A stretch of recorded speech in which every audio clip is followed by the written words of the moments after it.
Assalamualaikum warahmatullahi wabarakatuh.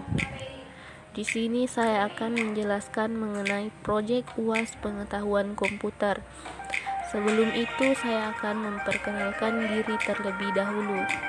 Perkenalkan, nama saya Sarmila dari kelas MBS 1D. Baiklah, yang pertama saya akan menjelaskan mengenai pengertian komputer. Kata komputer berasal dari bahasa Latin, yaitu computare, yang artinya menghitung. Dalam bahasa Inggris disebut to computer. Secara definisi, komputer diterjemahkan sebagai sekumpulan alat elektronik yang saling bekerja sama, dapat menerima data input, mengelola data proses, dan memberikan informasi output, serta terkoordinasi di bawah kontrol program yang tersimpan di memorinya. Selanjutnya yaitu sejarah perkembangan komputer. Yang pertama, alat hitung tradisional dan kalkulator mekanik, yaitu abakus, muncul sekitar 5.000 tahun yang lalu di Asia Kecil. Alat ini memungkinkan penggunanya untuk melakukan perhitungan menggunakan biji-bijian geser yang diatur pada sebuah rak. Kalkulator roda numerik ditemukan oleh Blaise Pascal pada tahun 1962, berbentuk kotak persegi kuningan. Yang kedua yaitu komputer generasi pertama tahun 1946 sampai 1959. Sirkuitnya menggunakan tube vakum. Program dibuat dengan bahasa mesin atau assembler. Ukuran fisik komputer sangat besar dan cepat panas. Proses kurang cepat dan kapasitas penyimpanan kecil. Memerlukan daya listrik yang besar. Pada tahun 1946 muncul ENIAC dan tahun 1953 muncul IBM 701. Selanjutnya yaitu komputer generasi kedua tahun 1959 sampai 1964. Sirkuitnya berupa transistor. Program dapat dibuat dengan bahasa tingkat tinggi. Kapasitas memori utama sudah cukup besar. Proses operasi sudah cukup cepat. Selanjutnya yaitu komputer generasi ketiga tahun 1964 sampai 1970, menggunakan IC atau Integrated Circuit. Pemrosesan lebih cepat, kapasitas memori lebih besar lagi, penggunaan listrik lebih hemat, bentuk fisik lebih kecil. Banyak bermunculan aplikasi software. Tahun 1964 muncul IBM S360 dan tahun 1969 muncul Nova. Selanjutnya komputer generasi keempat tahun 1970 sampai 1990, menggunakan large scale atau integration atau LSI. Dikembangkan komputer mikro yang menggunakan mikroprosesor dan semikonduktor yang berbentuk chip untuk memori komputer. IBM 730, komputer generasi keempat yang pertama. Cray I komputer super pertama, dan Pentium 2. Selanjutnya yaitu komputer generasi kelima tahun 1990-an, menggunakan Very Large Integration atau VLC, adanya mikroprosesor dan semikonduktor. Komputer pada generasi ini mengembangkan komputer yang bisa bercakap dengan manusia. Manfaat komputer. Komputer sebagai sarana mempermudah kerja. Komputer sebagai sarana komunikasi. Komputer sebagai alat hiburan. Komputer sebagai alat pendidikan. Komputer sebagai sarana informasi, usaha, kontrol, dan sarana alat kesehatan. Selanjutnya yaitu perkembangan hardware. Perkembangan hardware dikelompokkan ke dalam era sebelum dan sesudah tahun 1940. Yang pertama yaitu era sebelum tahun 1940. Ribuan tahun lalu, di Masehi, di Cina ditemukan abakus atau sampoa. Tahun 1617, Johann Napier menciptakan metode logaritma yang dinamakan Napier-Bonnet. Tahun 1642, Blaise Pascal menciptakan mesin hitung mekanik yang pertama diberi nama Pascaline. Tahun 1890, Joseph Marie Jacquard membuat konsep pancet. Tahun 1822, Charles Babbage yang digelar Bapak Komputer telah merancang apa yang dinamakan diferensi Eigen. Tahun 1854, George Boole menciptakan satu bidang aljabar. Tahun 1937, Howard Allen memperkenalkan mesin yang dibuat dari komponen-komponen mekanik dan elektrik yang dinamai Mark I. Yang kedua yaitu era setelah tahun 1940. Generasi pertama 1940 sampai 1959 yaitu ENIAC, Electrical Numerical Integrator and Calculator, merupakan komputer generasi pertama digital elektrik berbasis tabung hampa udara yang digunakan untuk kebutuhan umum. Berukuran sangat besar, membutuhkan daya listrik sebesar 140 sampai 174 kW. Berat lebih dari 30 ton, panjang 30 meter, tinggi 24 meter, dan menempati ruangan sekitar 167 mm. Yang ketiga yaitu mesin von Neumann, dikembangkan tahun 1959 oleh seorang ahli matematika yaitu Johann von Neumann, dijuluki sebagai bapak komputer modern pertama di dunia, yang juga merupakan konsultan proyek ENIAC. Pada tahun 1953, IBM memproduksi IBM 60 dan IBM 701 yang berorientasi pada aplikasi bisnis dan merupakan komputer paling populer sampai tahun 1959. Selanjutnya yaitu komputer generasi kedua tahun 1959 sampai 1964. Ditandai dengan ciri-ciri menggunakan teknologi sirkuit transistor dan diolah untuk menggantikan tabung vakum. Sudah menggunakan operasi bahasa pemrograman dan diolah tinggi seperti Fortran dan COBOL. Kapasitas memori utama dikembangkan dari magnetic core Strowger. Kemampuan melakukan proses real-time dan rel saring dan lainnya. Contohnya, UNIVAC 3, UNIVAC 5, 5580, 5590, dan 1170, Bronx 200, dan IBM 7070, dan sebagainya. Selanjutnya yaitu komputer generasi ketiga tahun 1564 sampai 1970. Ciri-cirinya menggunakan IC, peningkatan dari sisi software, kapasitas memori lebih besar dan dapat menyimpan ratusan bahkan ribuan karakter, harga yang semakin murah dan sebagainya. Contoh, IBM S360, UNIVAC 1108, UNIVAC 9000, dan lainnya.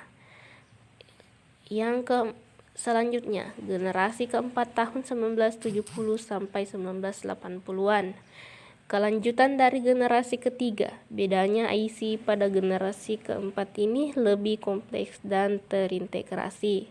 LSC kemudian dikembangkan menjadi VLC, Very Large Scale Integration, yang dapat menampung puluhan ribuan hingga ratusan ribu IC.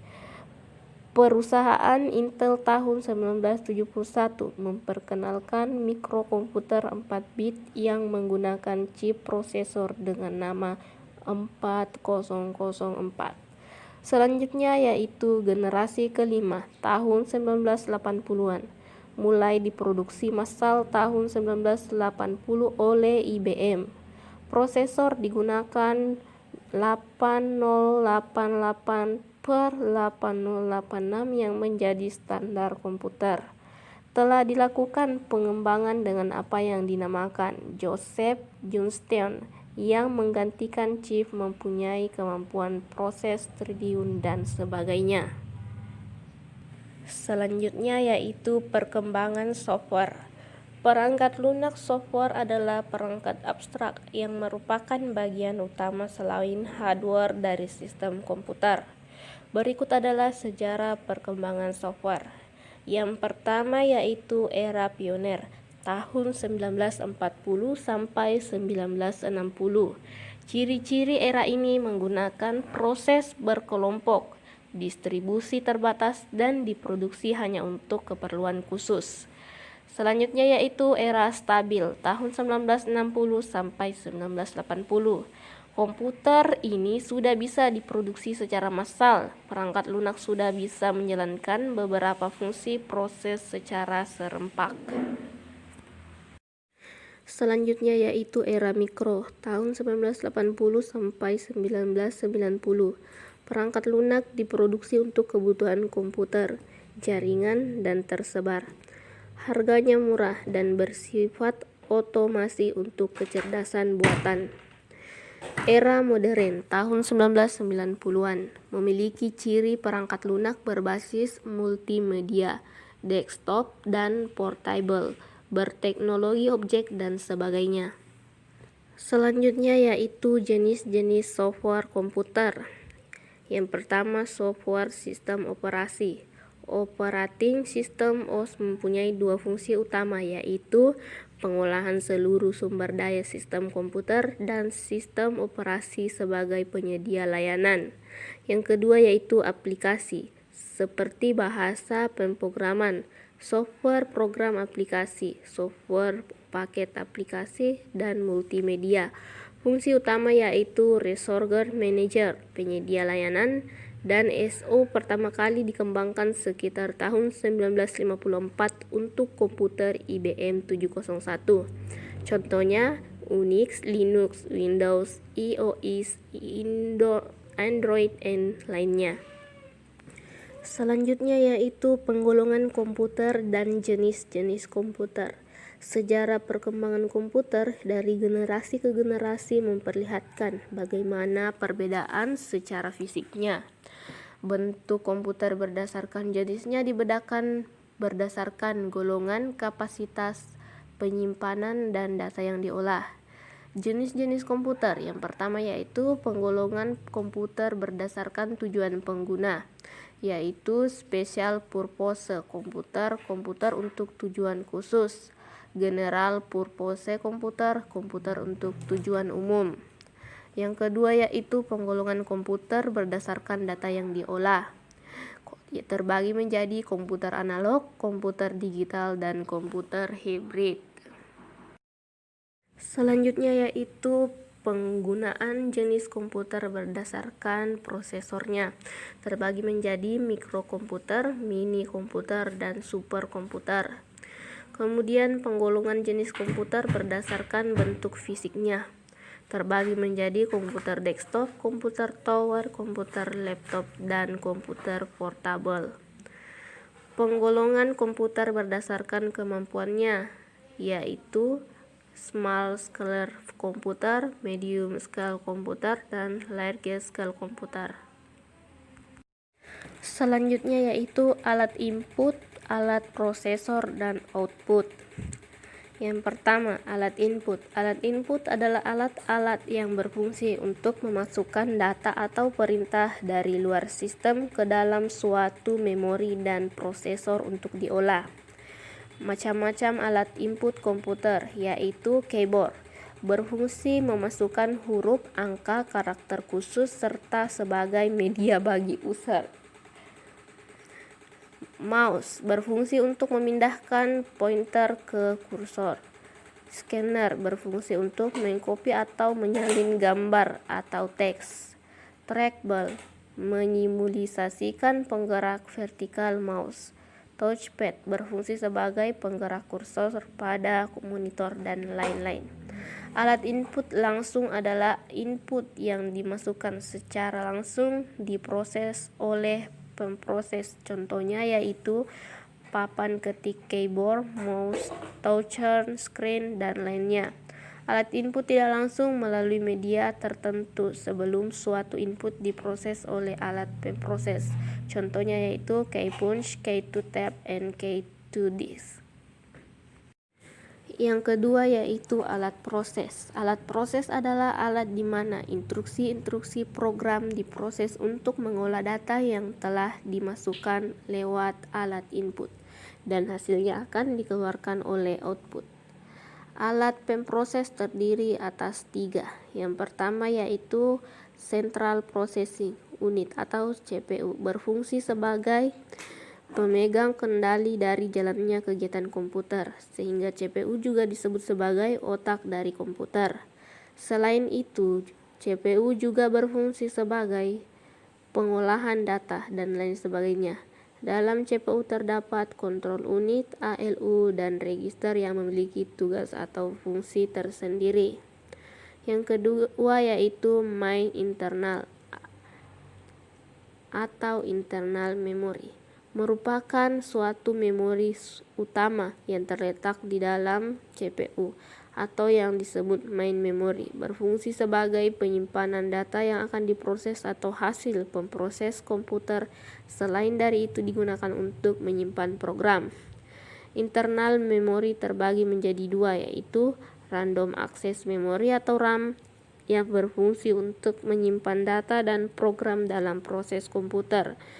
Yang kedua yaitu read-only memory atau ROM sebagai pengingat aktivitas yang sedang dilakukan saat komputer berjalan. Selanjutnya yaitu external memory, merupakan suatu tempat atau sarana untuk menyimpan data ataupun program. Jenis-jenis external memory yaitu disket, hard disk, SSD, compact disk, dan lain-lain. Selanjutnya yaitu alat output. Alat output adalah data yang telah diproses untuk menjadi bentuk berguna. Macam-macam alat output yaitu monitor, menampilkan teks atau gambar baik diam atau bergerak yang dijalankan oleh komputer. Printer, mencetak teks atau gambar di media kertas. Plotter, mencetak gambar ukuran yang cukup besar. Speaker, memberikan informasi dalam bentuk suara dan sebagainya. Selanjutnya yaitu komponen hardware, port-port komputer, dan media penyimpanan. Yang pertama, komponen hardware. Hardware atau perangkat keras adalah bagian komputer yang bisa dilihat wujud fisiknya. Berdasarkan fungsinya, hardware terdiri dari input device atau unit masukan, yaitu keyboard, mouse, touchpad, joystick. Kedua, proses device atau unit pemrosesan yang terdiri dari prosesor, power supply, RAM, dan motherboard. Yang ketiga yaitu output device atau unit keluaran yang terdiri dari monitor dan printer. Selanjutnya yaitu backing stringer atau unit penyimpanan yang terdiri dari hard disk. Kemudian peripheral atau unit tambahan yaitu modem dan kartu suara. Yang kedua, port komputer, sering disebut dengan istilah colokan, di mana dapat menghubungkan komputer dengan hardware eksternal dan hardware utilitas lainnya agar bisa bekerja dengan baik. Fungsi untuk menghubungkan komputer dengan komponen eksternal komputer, biasanya menggunakan kabel.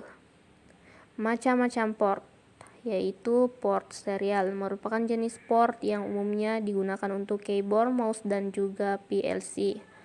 Kemudian port paralel digunakan untuk konektivitas yang membutuhkan kecepatan. Kemudian port USB, penggunaan port ini berhasil mementahkan peranan dan juga dari port serial dan paralel, serta port-port klasik lainnya. Selanjutnya yaitu port VGA, merupakan port yang dimiliki oleh VGA card atau graphic card pada sebuah komputer. Kemudian port infrared untuk mengkoneksikan perangkat wireless dengan komputer. Port ini sudah jarang digunakan. Selanjutnya yang kedua yaitu port FC/2 untuk menghubungkan keyboard dan juga mouse. Port audio untuk mentransmisikan suara yang dihasilkan dari komputer menuju output audio eksternal seperti speaker dan juga handphone. Port LAN merupakan salah satu perangkat keras jaringan komputer. Port HDMI merupakan perkembangan dari graphic card. Port Power Circuit bertugas memberikan asupan listrik bagi komputer agar bisa menyala.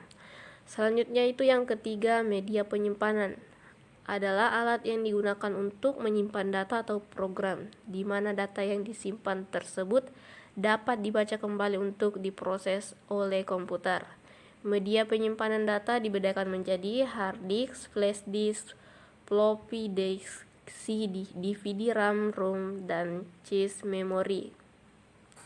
Komponen SSD, singkatan dari solid state, yang merupakan perangkat penyimpanan data yang menggunakan serangkaian IC sebagai memori yang digunakan untuk menyimpan data atau informasi. Komponen utama dari SSD adalah controller dan memori untuk menyimpan data. Selanjutnya yaitu fungsi dan kegunaan perangkat lunak. Perangkat lunak software adalah bagian dari komputer yang mengacu pada bentuk digital yang komponennya tidak dapat terlihat secara fisik namun dapat dioperasikan oleh penggunanya dengan menjalankan perintah. Fungsi perangkat lunak. Yang pertama itu untuk memproses data. Perintah atau instruksi khusus agar pengguna dapat mengoperasikan komputernya sesuai dengan hasil informasi yang diinginkan. Kedua, sarana interaksi yang menghubungkan pengguna dengan perangkat kerasnya. Fungsi yang ketiga itu mengidentifikasi suatu program yang ada di sebuah komputer, dan masih banyak lagi. Kegunaan software yaitu sebagai perangkat lunak operasi, sebagai perangkat lunak pengolah kata, sebagai perangkat lunak pengolah angka, sebagai perangkat lunak presentasi, sebagai perangkat lunak pengolah data, sebagai perangkat lunak pengolah gambar, sebagai perangkat lunak browser, dan sebagai perangkat lunak untuk desain grafis. Aplikasi pengolah kata menggunakan Microsoft Office Word.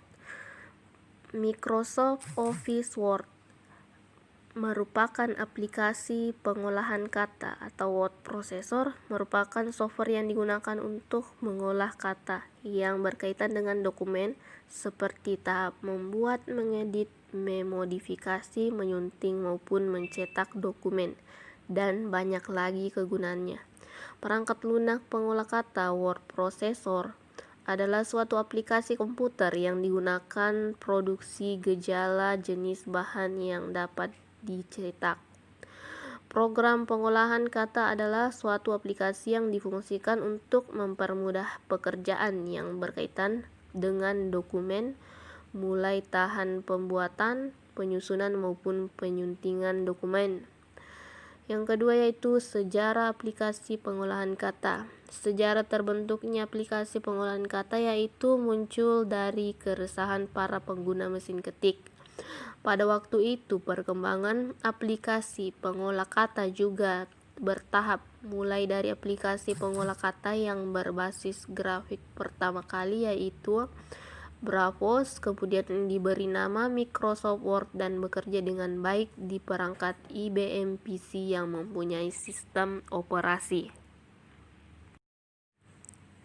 Fungsi aplikasi pengolah kata: membuat dan mengedit dokumen seperti surat dan laporan, membuat desain amplop, menyusun secara otomatis daftar isi dan referensi, mencetak dokumen yang telah dibuat, mengubah dokumen yang dibuat sebagai format PDF.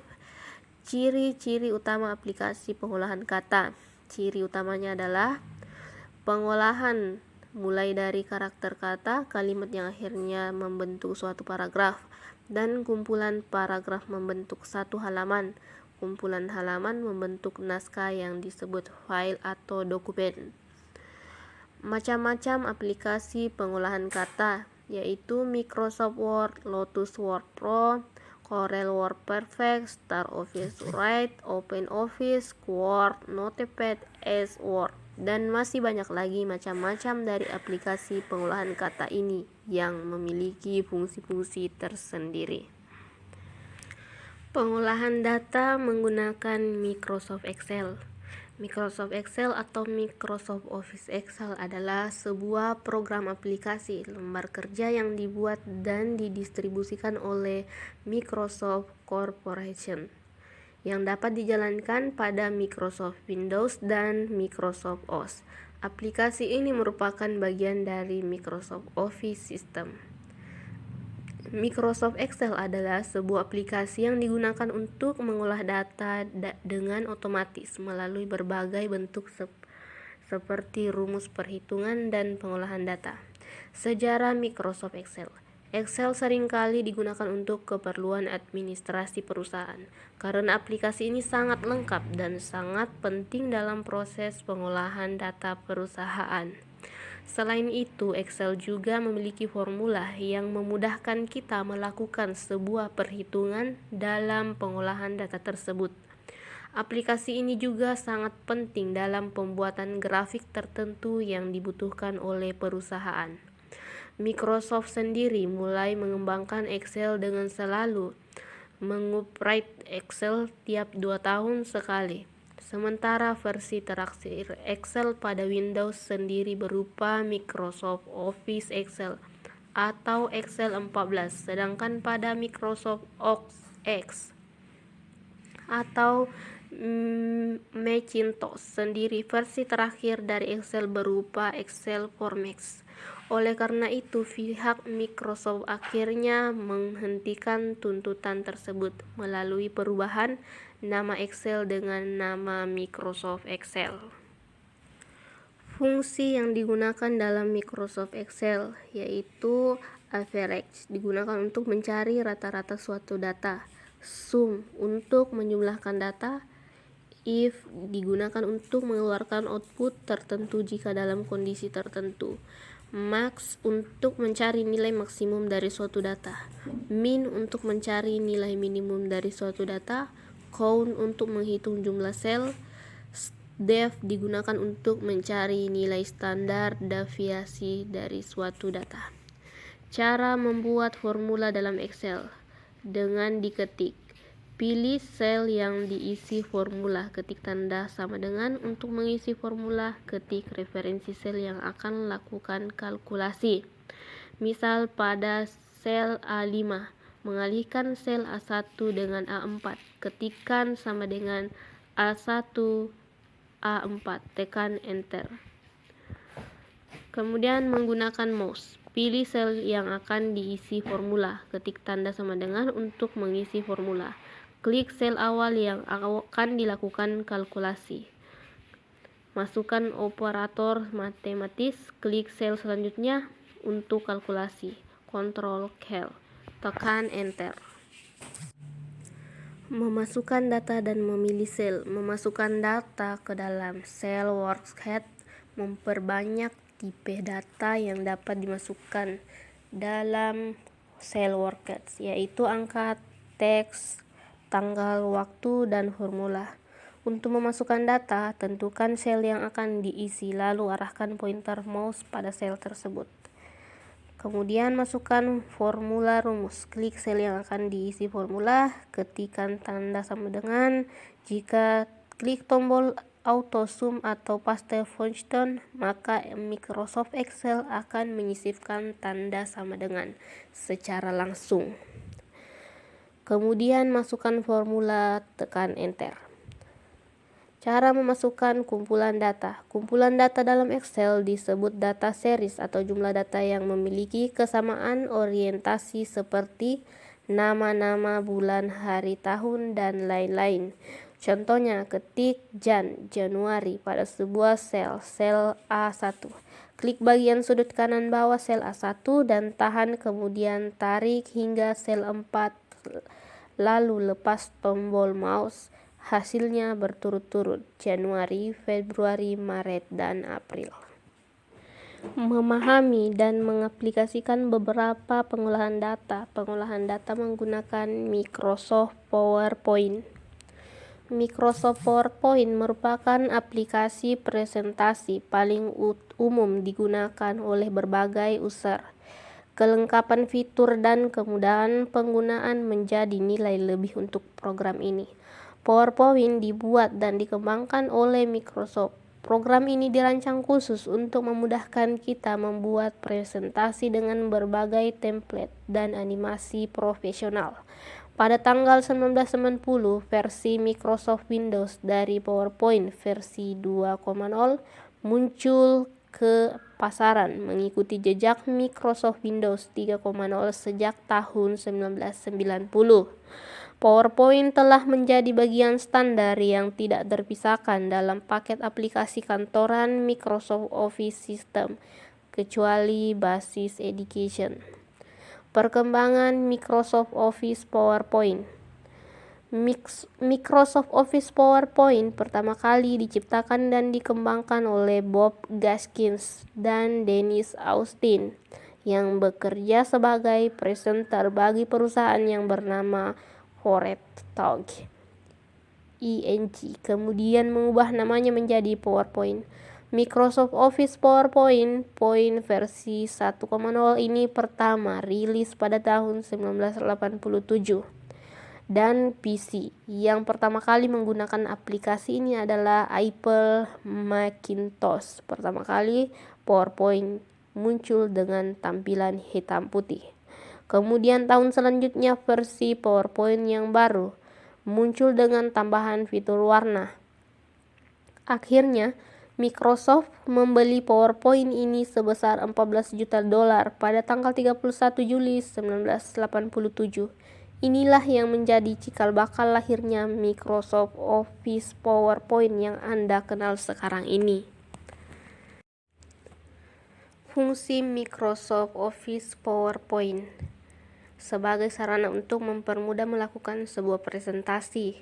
Membuat sebuah presentasi berbentuk soft copy sehingga dapat diakses oleh berbagai perangkat komputer.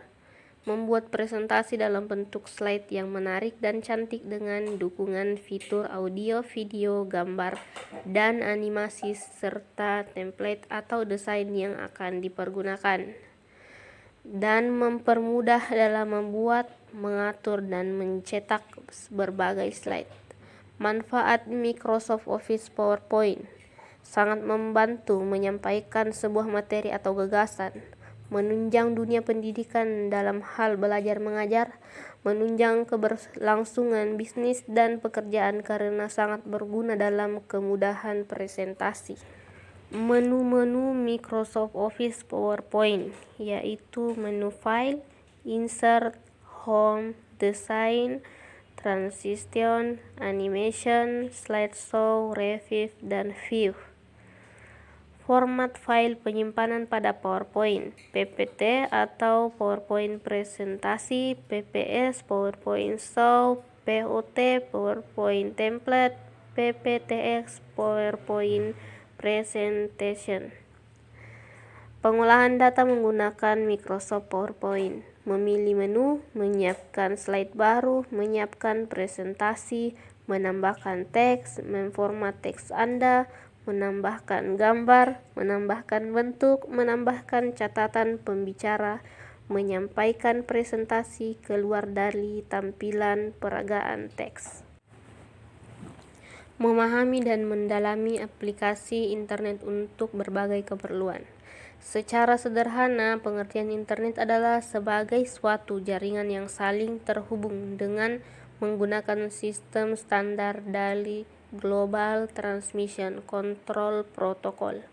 Internet sendiri bisa terhubung ke semua tipe dan jenis komputer di seluruh dunia menggunakan penghubung dengan tipe komunikasi seperti telepon, satelit, dan lainnya.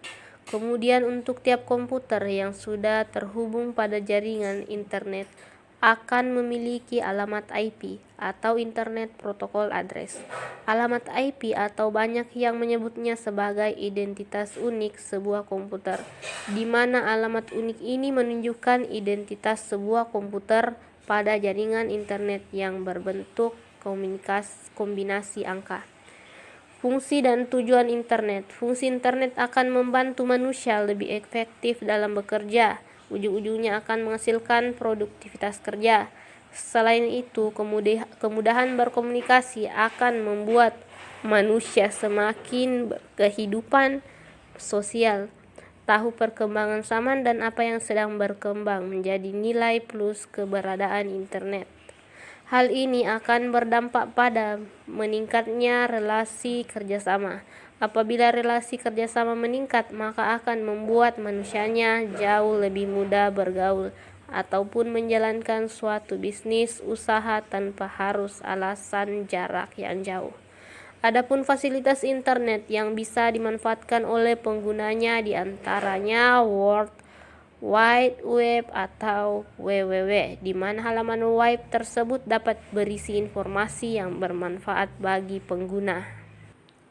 Internet dari berbagai keperluan, sebagai media untuk mengakses informasi, sebagai media untuk mengakses berita, dan sebagai media bertukar sumber daya. Manfaat internet dalam pengenalan aplikasi yaitu manfaat internet untuk bisnis, manfaat internet untuk belajar, manfaat internet untuk sarana hiburan.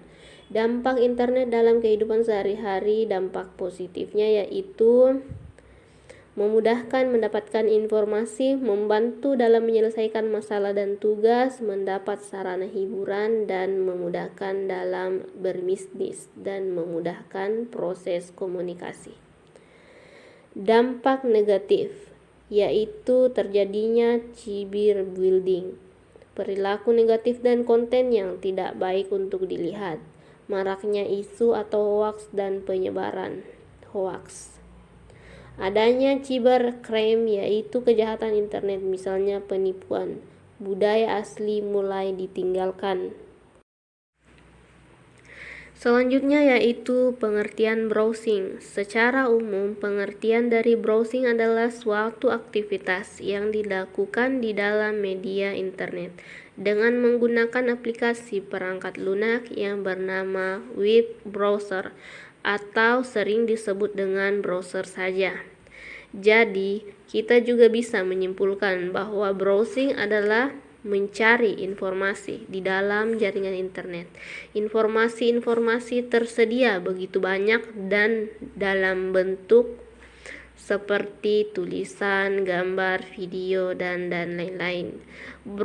Browsing ini memiliki padanan sinonim atau persamaan kata yang lumayan banyak. Meskipun kata-kata ini sebenarnya memiliki perbedaan arti kalau ditelusuri secara mendalam. Padanan kata yang dimaksud adalah searching, googling, surfing, dan yang lainnya.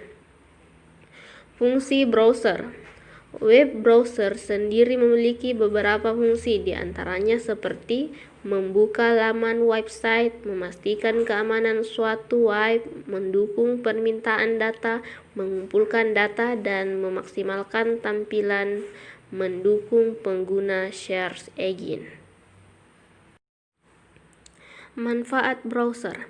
Web browser mempermudah Anda dalam mengakses informasi kepada media seperti situs, blog, gambar, video, dan lain-lain. Web browser bisa juga digunakan sebagai media untuk berjejaring sosial, misalnya melalui Facebook, Twitter, Google+, dan lain-lain. Selain untuk berselancar di dunia internet, web browser juga dapat menyimpan file yang Anda cari saat menjelajah internet. Anda juga bisa membookmark situs yang Anda anggap penting. Dapat juga digunakan untuk mengakses mesin pencari search engine seperti Google misalnya, yang biasa digunakan untuk mencari informasi, serta masih banyak lagi manfaat dari web browser yang bisa Anda gunakan untuk mempermudah aktivitas berselancar di dunia maya. Contoh browser yaitu Google Chrome, Mozilla Firefox, Opera, UC Browser, Firefox, dan lain-lain. Aplikasi internet untuk berbagai keperluan dan pemanfaatan. Manfaat jika seseorang mengakses internet. Secara umum, ada banyak manfaat yang dapat diperoleh apabila seseorang mempunyai akses ke internet. Berikut ini sebagian dari apa yang telah tersedia di internet. seperti informasi untuk kehidupan pribadi meliputi kesehatan, rekreasi, hobi, pengembangan pribadi, rohani, dan sosial. Informasi untuk kehidupan profesional atau pekerja meliputi sains, teknologi, perdagangan, saham, komoditas, berita bisnis, asosiasi profesi, asosiasi bisnis, dan berbagai forum komunikasi lainnya. Pengertian jejaring sosial. Jejaring sosial adalah suatu struktur sosial yang dibentuk dari simpul-simpul yang umumnya adalah individu atau organisasi yang dijalin dengan satu atau lebih tipe relasi spesifik seperti nilai, visi, ide, teman, keturunan, dan lain-lain. Jejaring sosial lebih mengacu pada situs atau website. Dampak jejaring sosial yaitu jangkauan koneksi ke seluruh dunia, berbagai informasi secara real time, mempermudah beradaptasi dengan dunia, serta mengetahui perkembangan dunia. Pengertian email. Email atau electronic email adalah surat dalam bentuk elektronik. Email merupakan salah satu fasilitas atau aplikasi internet yang paling banyak digunakan dalam hal surat menyurat. Jenis-jenis email yaitu pop email atau post office protocol, webmail, dan forward mail. Peranan sistem informasi dalam bisnis. Pengertian sistem informasi. Sistem informasi adalah kombinasi dari teknologi informasi dan aktivitas orang yang menggunakan teknologi itu untuk mendukung operasi dan manajemen. Komponen sistem informasi. Yang pertama yaitu perangkat keras. Contohnya seperti disk magnetik, lembar kertas, flash disk, atau juga optical disk. Kedua, perangkat lunak.